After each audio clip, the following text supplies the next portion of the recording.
Hello दोस्तों NCERT निचोड़ series में आपका बहुत बहुत स्वागत है।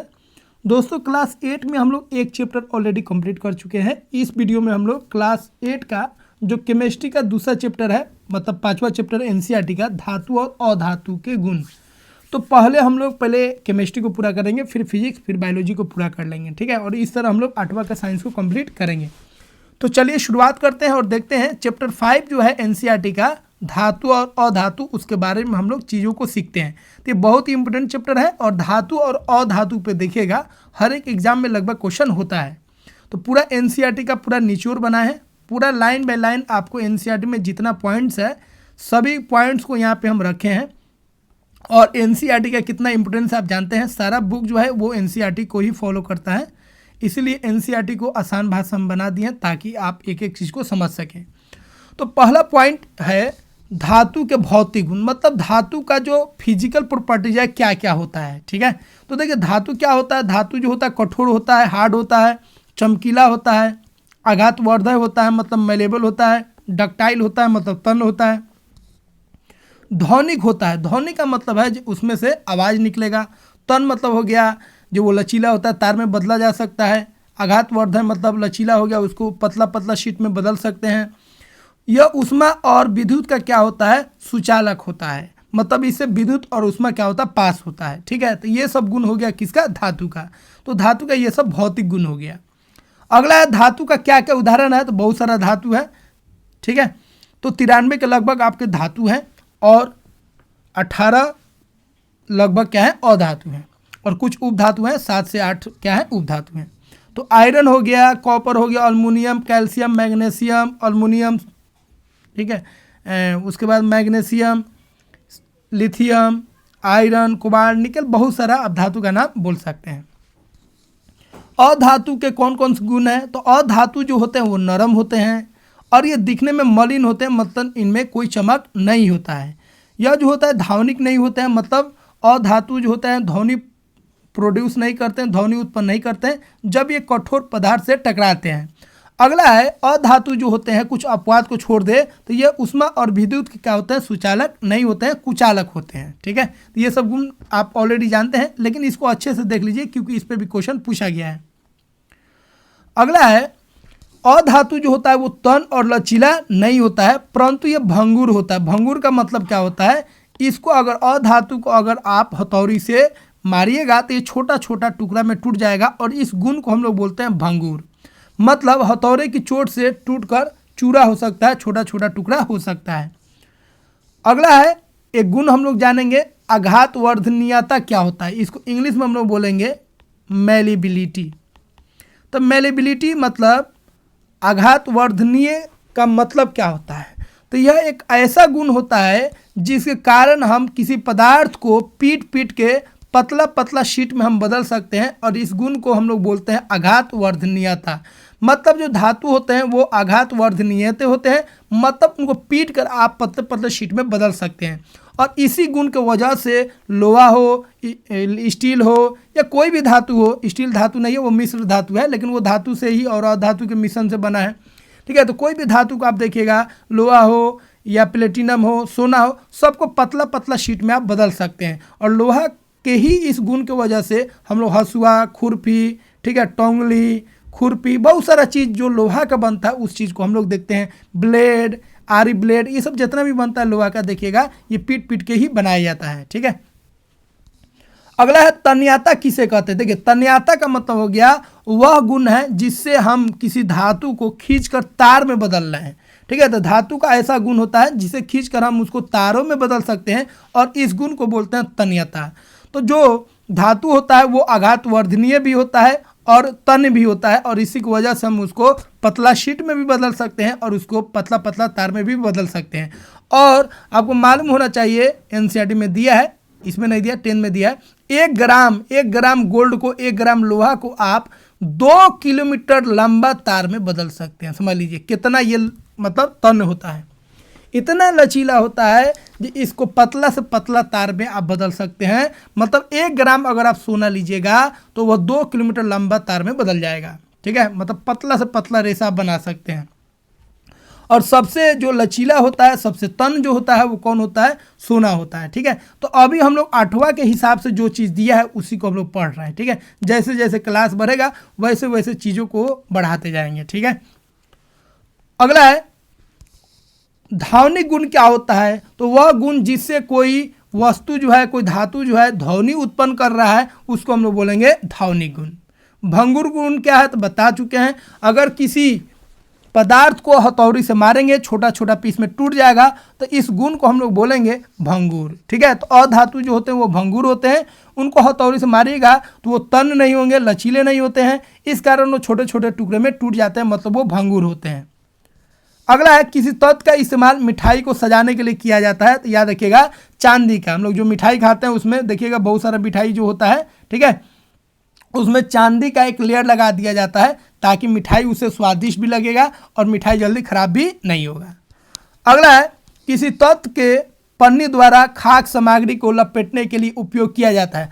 आजकल देखिएगा जितना भी फास्ट फूड है अधिकतर देखिएगा उसको अल्मुनियम के पन्नी से लपेट दिया जाता है ताकि वो गर्म रहे। ठीक है, और मिठाई उठाई का भी देखिएगा, पहले मिठाई उठाई डब्बा उब्बा में मिलता था, लेकिन अब डब्बा को हटा के अल्मुनियम का जो फॉयल होता है, पन्नी जो होता है, उसमें उस मिठाई को रखा जाता है। ठीक है, और भोज बरियात में आप जाते होंगे तो देखिएगा और पहले वाला जो डब्बा सिस्टम था वो हट गया, अब आपका ये वाला अल्मुनियम का जो आ रहा है डब्बा उसमें दिया जा रहा है। उसमें थोड़ा खाना क्या रहता है, थोड़ा सा खाना गर्म रहता है, ताज़ा रहता है। ठीक है, अगला है ऐसे धातु जो चाकू से काटा जा सकता है। तो देखिए 3 धातु जो है चाकू से काटा जाता है, बहुत ही मुलायम होता है। एक है लिथियम, एक है सोडियम और एक है पोटासियम। लिथियम, सोडियम और पोटासियम, लिथियम, सोडियम और पोटासियम जो होते हैं बहुत मुलायम होते हैं और इनको चाकू से आप आसानी से काट सकते हैं। ठीक है, बहुत ही मुलायम होते हैं।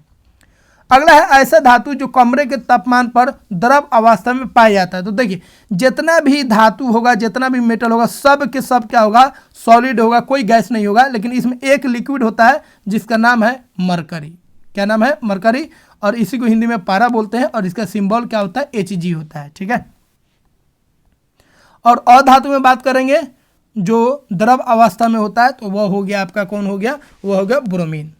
अगला है मैग्नीशियम की ऑक्सीजन के साथ अभिक्रिया करके क्या बनाता है। तो देखिए मैग्नीशियम जो है ऑक्सीजन के साथ अभिक्रिया करके मैग्नीशियम ऑक्साइड बनाता है। याद रखिएगा मैग्नीशियम का जो रिबन होता है वाइट फ्लेम के साथ, सफ़ेद लौ के साथ ये जलता है, ये भी क्वेश्चन पूछा जाता है। ठीक है, तो मैग्नीशियम का रिबन जो होता है, मैग्नीशियम का रिबन ऑक्सीजन के प्रदेश में जब जलेगा तो मैग्नीशियम ऑक्साइड बनाएगा और इसका जलन कैसा होगा? तो सफ़ेद होगा। ठीक है, अगला है आयरन ऑक्सीजन और जल के साथ, आयरन ऑक्सीजन और जल के साथ अभिक्रिया करके क्या बनाता है। देखिए आयरन के ऊपर, लोहा के ऊपर जो जंग लगता है, ठीक है, उसका फॉर्मूला होता है, याद रखिएगा Fe2O3। Fe2 पूरा फॉर्मूला होता है Fe2O3.X H2O। इसमें पानी भी रहता है, तो याद रखिएगा आयरन जो है, लोहा जो है, ठीक है, यह जो है लोहा, यह रिएक्शन करता है किसके साथ? ऑक्सीजन के साथ और पानी के साथ।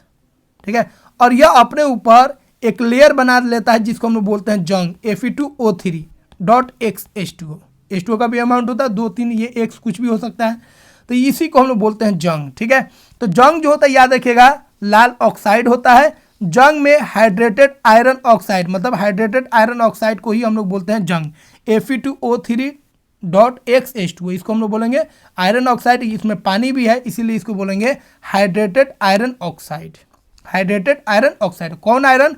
आयरन 3। आयरन 2 होता है, एगो Fe+2 और एगो Fe+3, इसीलिए इसमें कौन आयरन है? Fe+3 वाला है। ठीक है, तो याद रखिएगा जंग का फॉर्मूला क्या हो जाएगा? Fe2O3.X H2O। X H2O अगर नहीं रहे तो सीधा लिख दीजिएगा Fe2O3।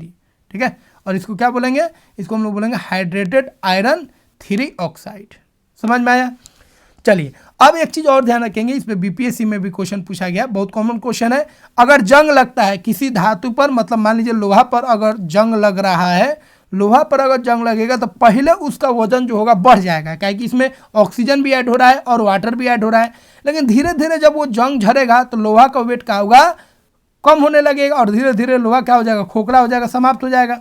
तो जंग जो है लोहा को खा जाता है, लोहा को खत्म कर देता है। इसलिए देखिएगा बरसात के दिनों में जंग जो होता है लोहा में बढ़ जाता है, क्योंकि वायु में मॉइस्चर बढ़ गया, ऑक्सीजन हिले है और वाटर का मात्रा बढ़ गया, इसीलिए बरसात के दिनों में जो जंग होता है उसका जो कार्य होता है वो बढ़ जाता है, तेज गति से होने लगता है। ठीक है, इसीलिए जंग से बचने के लिए अलग अलग उपाय किया जाता है, ग्रीसिंग किया जाता है, पेंट किया जाता है। ठीक है, मशीन के अंदर वायरिंग किया जाता है, बहुत सारा उपाय है।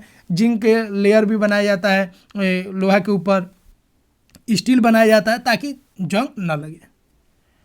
अगला है कॉपर के बर्तन को जब लंबे समय तक नम वायु में खुला रखा जाता है, कॉपर के वायु, देखिए कॉपर को वायु को अगर खुला में रखेगा तो यह जो होगा ये नीला कलर का हो जाएगा, क्योंकि इसके ऊपर कॉपर हाइड्रो ऑक्साइड और कॉपर कार्बोनेट का लेयर बन जाता है। ठीक है, कॉपर हाइड्रो ऑक्साइड और डॉट कॉपर कार्बोनेट का लेयर बन जाता है और इसका कलर क्या हो जाएगा, ये कलर हो जाएगा हरा हो जाएगा। क्या हो जाएगा, हरा। ठीक है, तो कॉपर हरा हो जाएगा, याद रखिएगा। और जो लोहा है उसमें जंग लगेगा तो वो क्या हो जाएगा, वो लाल हो जाएगा। ठीक है, और कॉपर हरा हो जाएगा, और सिल्वर में अगर जंग लगेगा तो वो क्या हो जाएगा, वो ब्लैक हो जाता है, याद रखिएगा।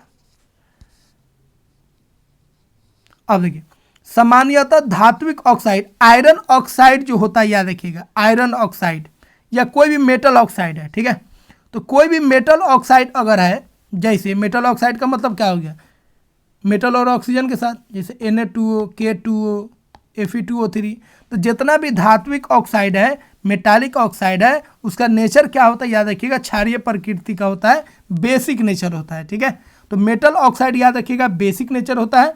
ठीक है, एम्फोटेरिक भी हो सकता है, मतलब कुछ एसिडिक बेसिक दोनों का कैरेक्टर रख सकता है। लेकिन जो अधात्विक ऑक्साइड होता है, नॉन मेटालिक ऑक्साइड जो होता है, वो ध्यान रखिएगा उसका नेचर कैसा होता है, या तो वो एसिडिक नेचर का होगा या तो वो न्यूट्रल होगा। अगला है मैग्नीशियम ऑक्साइड की प्रकृति क्या है, तो देखिए मैग्नीशियम ऑक्साइड क्या है, मेटल वाला ऑक्साइड है, तो इसका प्रकृति क्या हो जाएगा, यह क्षारीय प्रकृति की हो जाएगा। अगला है मैग्नीशियम ऑक्साइड को जल में विलय करते हैं तो क्या प्राप्त होता है। देखिए मैग्नीशियम ऑक्साइड हो गया, इसको जल में जब रखिएगा तो क्या बनेगा, मैग्नीशियम हाइड्रो ऑक्साइड बनेगा। ठीक है, अगला है धातु अम्लों से अभिक्रिया करके कौन सी गैस उत्पन्न करता है, तो याद रखिएगा जब मेटल जब रिएक्शन करेगा किसके साथ, ठीक है, अम्ल के साथ, एसिड के साथ, तो यह क्या बनाएगा, एक तो बनाएगा मेटल का सॉल्ट बनाएगा, धातु का लवण बनाएगा, अब प्लस क्या बनाएगा, हाइड्रोजन गैस को रिलीज करेगा। तो जब धातु अम्ल के साथ एसिड के साथ अभिक्रिया करेगा तो क्या रिलीज करेगा, याद रखिएगा हाइड्रोजन गैस, मोस्ट इंपोर्टेंट है। अगला है हाइड्रोजन गैस कैसे जलती है, तो याद रखिएगा हाइड्रोजन गैस जब जलेगा तो उसका पहचान है वह पॉप ध्वनि के साथ, मतलब फूफा फूका के ये क्या करेगा, ये जलेगा, फूफा फूका के नहीं, आवाज़ के साथ जो जलता है उसी को बोलता है पॉप ध्वनि। अगला है कॉपर तनु हाइड्रोक्लोरिक अम्ल से गर्म करने पर भी अभिक्रिया नहीं करता है। कॉपर जो होता है, कॉपर का रिएक्शन अगर आप करा रहे हैं डाइल्यूट मतलब तनु, डाइल्यूट HCl के साथ, यह रिएक्शन नहीं होगा, जबकि यह सल्फ्यूरिक अम्ल से अभिक्रिया कर लेता है। लेकिन कॉपर का रिएक्शन अगर कराएगा आप सल्फ्यूरिक एसिड के साथ तो यह रिएक्शन कर लेगा। ठीक है, तो इसको ध्यान रखिएगा। अगला है धातु सोडियम हाइड्रो ऑक्साइड से अभिक्रिया करके हाइड्रोजन गैस उत्पन्न करता है। इस पॉइंट को ध्यान रखिएगा, धातु जो है, मेटल जो है, सोडियम हाइड्रो ऑक्साइड मतलब NaOH के साथ रिएक्शन करके कौन सा गैस उत्पन्न करता है, हाइड्रोजन गैस निकालता है। अगला है सोडियम के बारे में ध्यान रखना है, सोडियम जो होता है जल के साथ मतलब पानी के साथ बहुत ही तेज गति से अभिक्रिया करता है, जबकि आयरन जो होता है जल से बहुत धीमा गति से अभिक्रिया करता है। और धातु जो होते हैं जल से अभिक्रिया नहीं करते हैं, ध्यान रखिएगा। अगला है जिंक कॉपर सल्फेट विलयन से कॉपर को विस्थापित करता है। तो देखिए जिंक जो है, जिंक जो है कॉपर सल्फेट से कॉपर को क्या करेगा, हटा देगा और खुद जाके जुड़ जाएगा सल्फेट के साथ है, क्योंकि जिंक जो होता है अधिक अभिक्रियाशील होता है किससे, कॉपर से। इसलिए कॉपर सल्फेट का जो रंग होता है नीला रंग अदृश्य होता है, तो कॉपर सल्फेट का रंग क्या होता है, नीला होता है। और ये जब कॉपर हट जाएगा तो इसका रंग क्या होगा, बदल जाएगा, ये रंगहीन हो जाता है। ठीक है, और बीकर के पेंदे पर कॉपर का लाल चूर्ण जमा हो जाता है। ठीक है, तो जैसे ही जिंक कॉपर को हटाएगा तो कॉपर सल्फेट का कलर क्या था, नीला था, तो विलयन में नीला दिखेगा। लेकिन जैसे ही जिंक कॉपर को हटाएगा तो कॉपर नीचे जाके पेंदा में बैठ जाएगा और कॉपर का कलर क्या होगा, लाल हो जाएगा। और जो जिंक जो कॉपर को हटाया है इसलिए विलयन का जो कलर है वो कैसा हो जाएगा, रंगहीन हो जाएगा। ठीक है, अगला है जिंक, आयरन और कॉपर के अभिक्रियाशीलता का क्रम क्या है। जिंक, आयरन और कॉपर में बात करेंगे तो जिंक सबसे अभिक्रियाशील होगा, उसके बाद आयरन और उसके बाद कॉपर। इसको आगे हम और अच्छे से समझा देंगे, ठीक है। अगला है फास्फोरस क्या होता है। तो देखिए फास्फोरस जो होता है इसका फॉर्मूला P4 होता है। यह एक अधातु होता है और यह जो होता है बहुत ही अभिक्रियाशील होता है, बहुत रिएक्टिव होता है।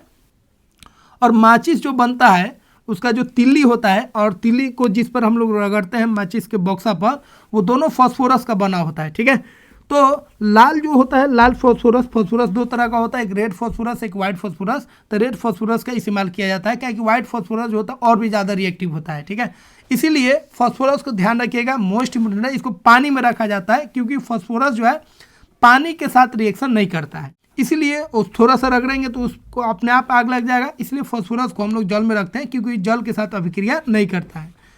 तो फास्फोरस जो होता है बहुत ही सक्रिय अधातु होता है और इसको अगर हवा में छोड़ेंगे, खुला रखेंगे तो इसमें आग लग सकता है। इसलिए फास्फोरस को हम लोग पानी में रखते हैं, जल में रखते हैं, ताकि यह ऑक्सीजन के कांटेक्ट में नहीं आए।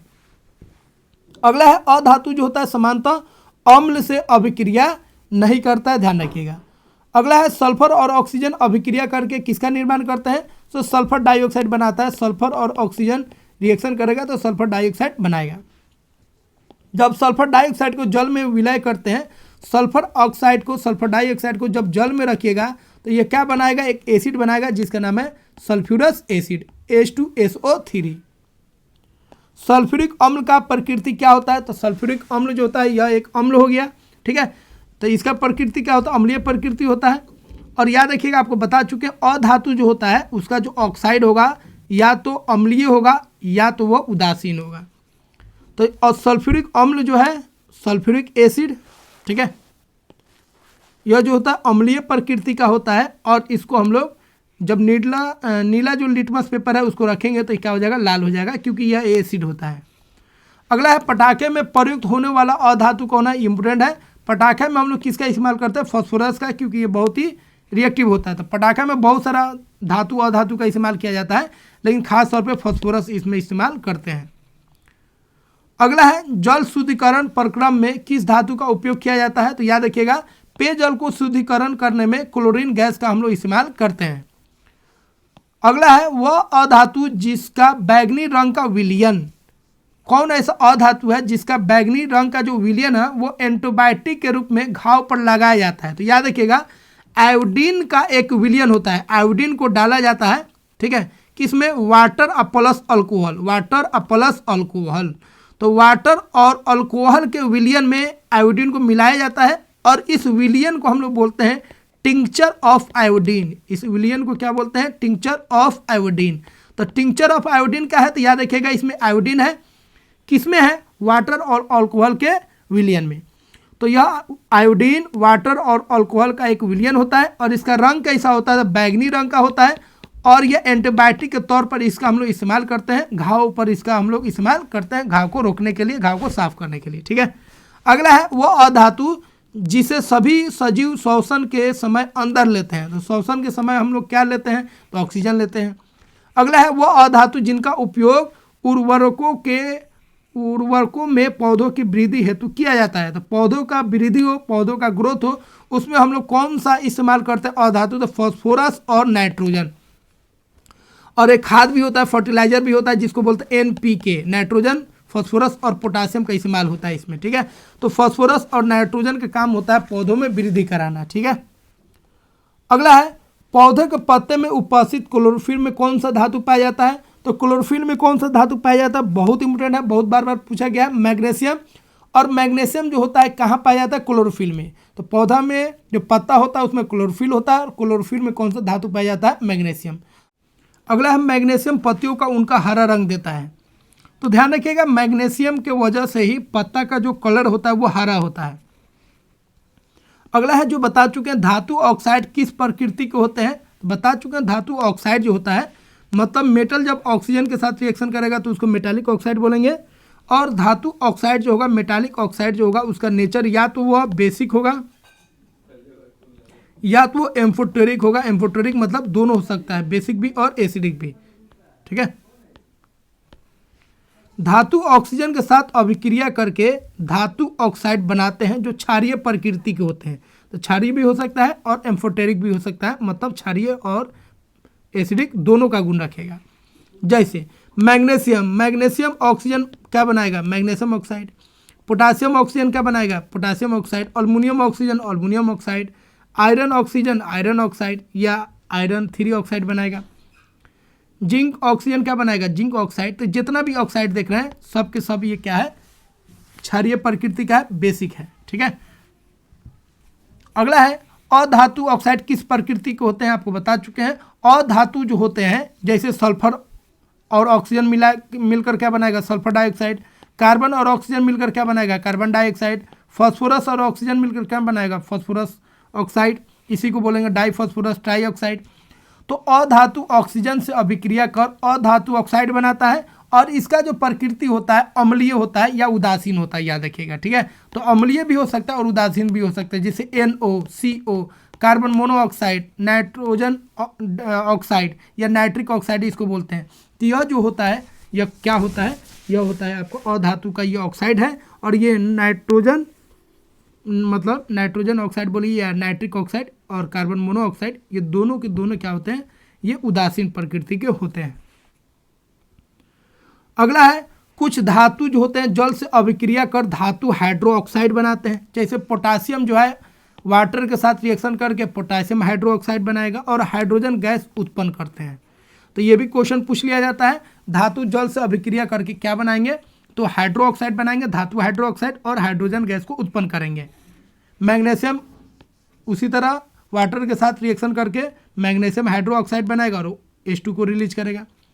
अगला है धातु अम्ल से अभिक्रिया करके क्या बनाएंगे। तो देखिए धातु जब अम्ल से रिएक्शन करेगा तो धातु का एक बनाएगा, लवण बनाएगा, सॉल्ट बनाएगा और दूसरा हाइड्रोजन गैस रिलीज करेगा। तो इस केस में भी हाइड्रोजन गैस रिलीज होगा। जैसे मैग्नीशियम और HCl रिएक्शन होगा तो मैग्नीशियम क्लोराइड प्लस हाइड्रोजन निकलेगा। कैल्शियम और सल्फ्यूरिक एसिड का रिएक्शन तो कैल्शियम सल्फेट और हाइड्रोजन गैस यहाँ पे निकलेगा।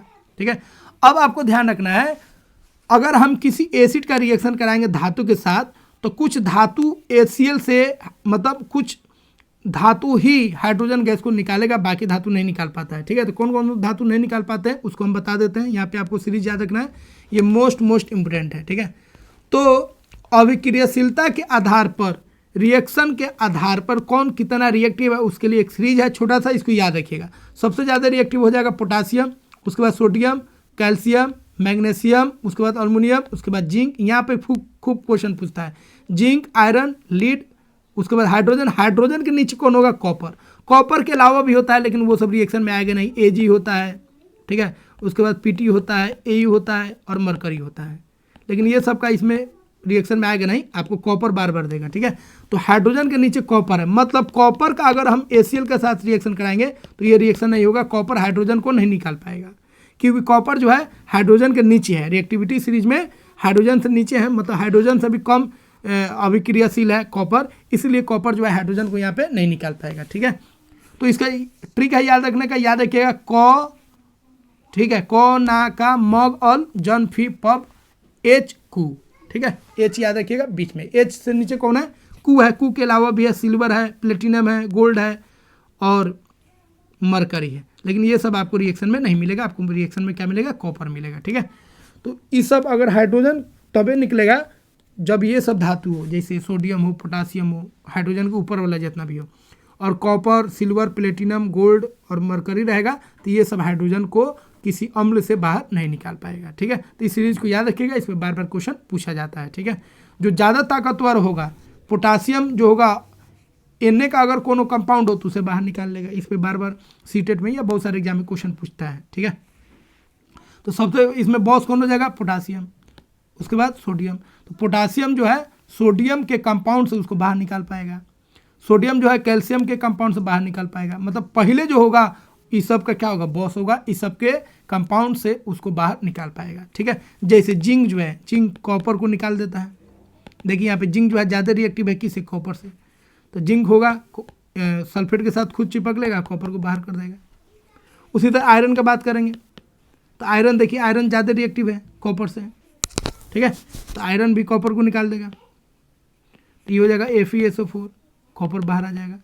और जिंक का अगर बात करेंगे तो जिंक समझ गए, और जिंक होगा और आयरन होगा, आयरन तो आयरन को भी डिस्प्लेस कर देगा जिंक, तो जिंक हो जाएगा सल्फेट के साथ आयरन बाहर आ जाएगा, क्या कि जिंक जो है आयरन से ज़्यादा अभिक्रियाशील है। तो इस ऑर्डर को आप याद रखिएगा, इस पर बार बार क्वेश्चन बनता है और पूछा जाएगा। ठीक है, तो दोस्तों कैसा लगा वीडियो, ठीक है, कमेंट में ज़रूर बताइए, और वीडियो को लाइक कीजिए, और चैनल पर नए हैं तो इसे सब्सक्राइब कीजिए। ठीक है, तो एनसीईआरटी अगर आप चाहते हैं मजबूत करना और लाइन बाय लाइन कॉन्सेप्ट को पढ़ना, तो इस चैनल को सब्सक्राइब कीजिए और वीडियो को लाइक कीजिए, अपने फ्रेंड सर्कल में शेयर कीजिए। जो भी डाउट्स है आपका कमेंट बॉक्स में लिखिए, पूरा कोशिश करेंगे आपके डाउट्स को क्लियर करने का, और आप भी चाहते हैं बेटर कॉन्सेप्ट के लिए तो इस चैनल के साथ बने रहिए। मिलते हैं दोस्तों अगले वीडियो में। जय हिंद दोस्तों।